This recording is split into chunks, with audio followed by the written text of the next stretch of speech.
Hello students, applications of derivative. Applications of derivative मध्ये आपण पहिलं आर्टिकल कंप्लीट केलेलं आहे. Equation of tangent and normal to the given curve. Now we are going to see the second one, application related rates. What is mean by related rates? Related rate म्हणजे काय हे आपणाला अगोदर समजलं पाहिजे. आता त्यासाठी आपण काय केलं, suppose here is a rectangle. आता रेक्टँगल म्हटलं की आपणाला माहीत आहे या साईडला आपण काय म्हणतो, length of rectangle, and this one side is non as breadth of rectangle. Length माहीत आहे, ब्रेड्थ माहीत आहे. रेक्टँगलचे आपल्याकडं दोनच फॉर्म्युले आहेत. कोणते कोणते दोन फॉर्म्युले आहेत? एक पेरिमीटर ऑफ रेक्टँगल आणि दुसरा area of rectangle. What is the formula of perimeter of rectangle? 2 into bracket L plus B and area of rectangle length into breadth. दोन्ही फॉर्म्युल्यांचं ऑब्झर्वेशन केल्यानंतर तुमच्या लक्षात काय आलं, perimeter is dependent on length as well as breadth. Also area is dependent on length as well as breadth. Perimeter length आणि ब्रेडथवरती dependent आहे, त्याचबरोबर एरियासुद्धा लेंथ आणि ब्रेडथवरती डिपेंडंट आहे. Suppose there is another geometrical figure, circle. In case of circle, what is our important part? That is radius. मग area of सर्कलचा फॉर्म्युला काय असतो? It is pi R square. Circumference of circle that is 2 pi R. मग या दोन फॉर्म्युल्यामध्ये आपण observation केलं, area depends on only radius of circle and that does not depends on pi. Why? Pi ची value fix असते 22/7 or 3.14. हा circumference जरी observe केला, it also depends on only radius on value of पाय. मग आता related rates म्हणजे काय? Area depends on radius, circumference depends on radius, as well as perimeter of rectangle depends on length and breadth. Area of rectangle depends on length and breadth.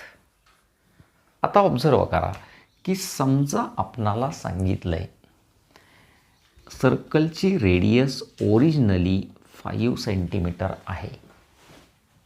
सर्कलची radius initial कंडिशनमध्ये किती आहे? 5 centimetre. And that radius goes on changing by 0.1 centimeter per second. व्यवस्थित observe करा, related rate काय असतं? Initial radius of circle is 5 centimetre and the radius of circle is going to change by 0.1 centimetre per second.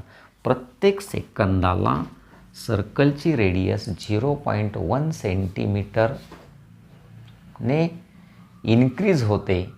जर ही radius increase होत असेल तर त्याचा simultaneous effect ह्या एरियावरती किंवा सर्कम्फरन्सवरती होणार का? म्हणजेच सर्कलचा इनिशियल एरिया चेंज होईल का? रेडियस इन्क्रीज झाली की एरियासुद्धा इन्क्रीज होईल. काय वाटतं तुम्हाला? Yes, area of circle also goes on changing. जसजशी रेडियस इन्क्रीज होत जाईल त्याच पटीमध्ये सर्कलचा एरिया चेंज होत जाईल. सेम केस, सर्कलची रेडियस इन्क्रीज होत गेली तर सर्कलचा सर्कम्फरन्ससुद्धा इन्क्रीज होत जाईल. समजा सर्कलची रेडियस डिक्रीज होत असेल तर एरियासुद्धा डिक्रीज होईल. सर्कलची रेडियस डिक्रीज होत असेल तर सर्कम्फरन्ससुद्धा डिक्रीजच होईल.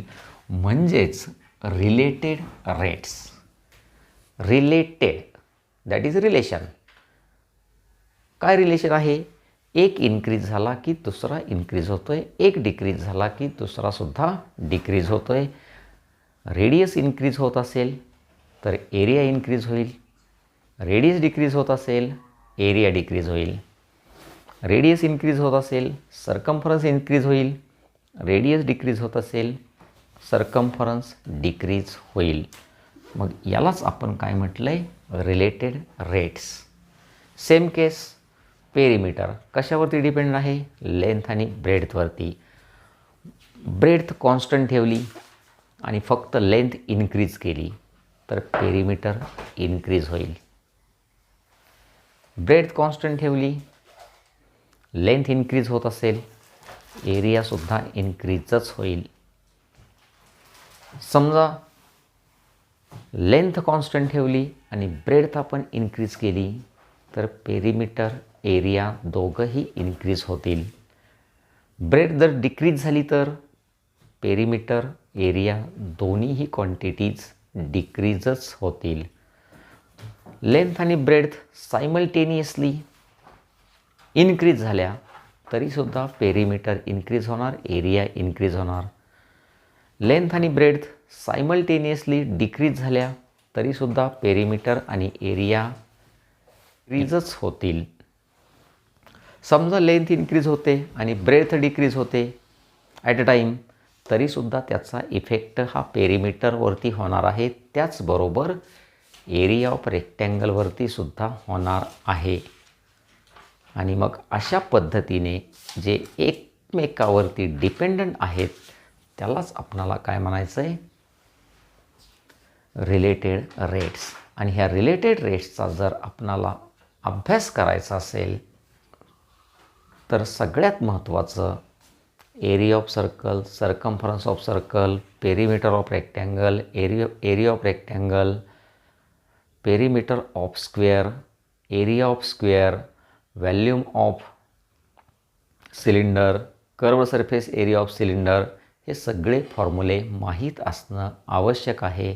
हे आपल्या नोटबुकमध्ये लिहून घेणं आवश्यक आहे. रिलेटेड रेट्सचा स्टडी जर परफेक्ट करायचा असेल तर आपणाला 9 स्टँडर्डमध्ये 10 स्टँडर्डमध्ये झालेले फॉर्म्युले माहीत असणं गरजेचं आहे. सी द फॉर्म्युले. Number first, the geometrical figure is square. In case of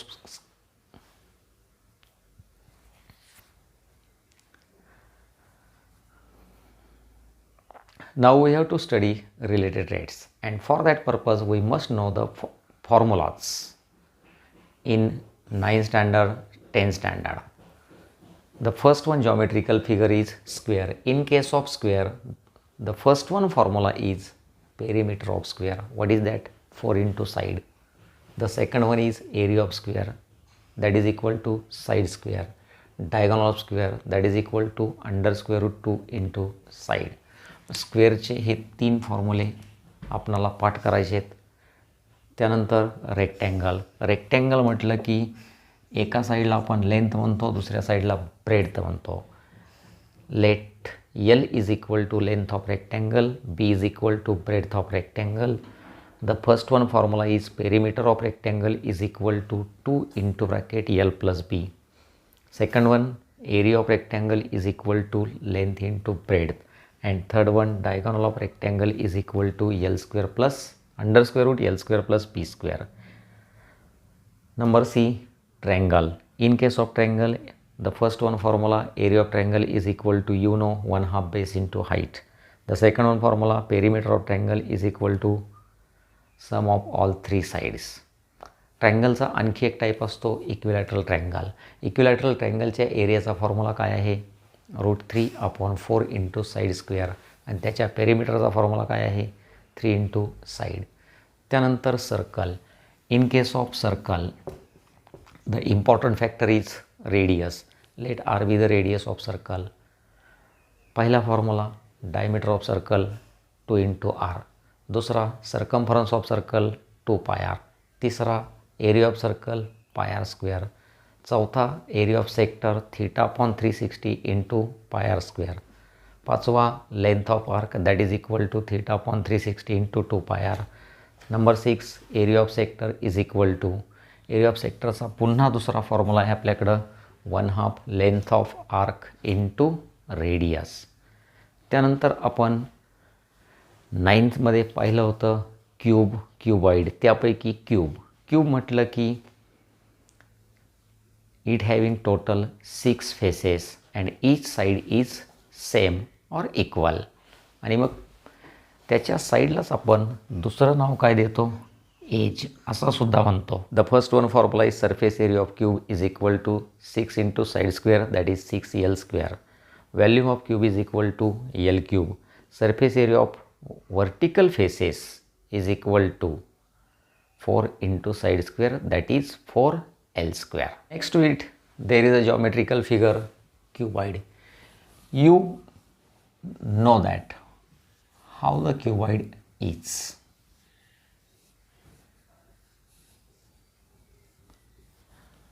मग क्यूबॉइड म्हटलं की याची लेंथ, ब्रेड्थ आणि हाईट डिफरंट असतात. This is length, it is represented by breadth and it is represented by height h. Let L is equal to length of cuboid, B is equal to breadth and H is equal to height. There are 3 formulas of cuboid. The first one is area of vertical faces. काय असतो area of vertical faces? 2 into bracket L plus B into H. Total surface area of cuboid that is 2 into bracket LB plus BH plus HL and volume of cuboid is equal to L into B into H. After that we have to see cylinder. The shape of cylinder is as like this. Then this is known as radius and this is known as height. सिलिंडरचा shape आपल्याला माहीत आहे. Let R be the radius and H be the height of cylinder. Then volume of cylinder is equal to pi r square H. Surface area of cylinder is equal to 2 pi r in bracket r plus h and curved surface area is equal to 2 pi r h.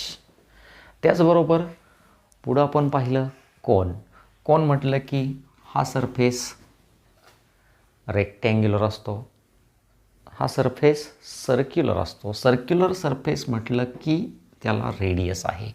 त्याचबरोबर ही height आणि याला म्हणतो आपण slant height. Let R be the base radius, H be the perpendicular height and L be the slant height. Then total surface area of cone is equal to pi r in bracket r plus L. Curved surface area is equal to pi r L. Volume is equal to 1/3 pi r square H and slant height is equal to under square root r square plus H square. त्यानंतर स्पियरचे फॉर्म्युले तुम्ही लिहायचे आहेत. हे सगळे फॉर्म्युले एका दिवसात पाठ झाले पाहिजेत तर आपणाला पुढचं आर्टिकल रिलेटेड रेट्स व्यवस्थित समजेल. त्याचबरोबर पुन्हा मॅक्झिमा आणि मिनिमाचा अभ्यास करताना सुद्धा आपणाला या फॉर्म्युल्यांची आवश्यकता लागते. ॲप्लिकेशन ऑफ इंटिग्रेशनमध्ये सुद्धा हे फॉर्म्युले इम्पॉर्टंट आहेत. हे टोटल फॉर्म्युले 9th स्टँडर्ड 10th स्टँडर्डमध्ये आपणाला